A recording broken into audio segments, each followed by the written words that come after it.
নেই।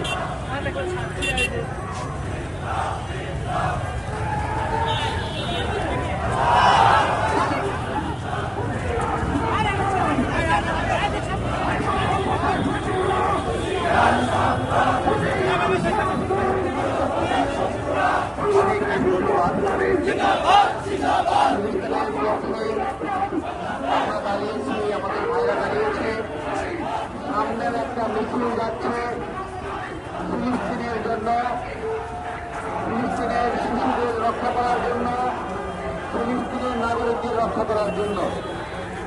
এই প্রতিবাদী প্রোগ্রামে একটা জিজ্ঞাসা করতে চাই, আমেরিকা এ পর্যন্ত যত যুদ্ধ করেছে সবগুলো যুদ্ধের মূল কথা ছিল তারা শান্তি প্রতিষ্ঠা করতে চায়। তারা শান্তি প্রতিষ্ঠার নামে মুসলিম নিধন করে, শান্তি প্রতিষ্ঠার নামে মানুষ হত্যা করে। অদ্ভুত বিষয়, তাদের হত্যা শান্তি প্রতিষ্ঠার জন্য। আরেকটি দেশ রয়েছে আমাদের পার্শ্ববর্তী দেশ ভারত, তারাও এরকম ভাবে মুসলিমদেরকে নিপীড়ন করছে, মুসলিম হত্যা করছে।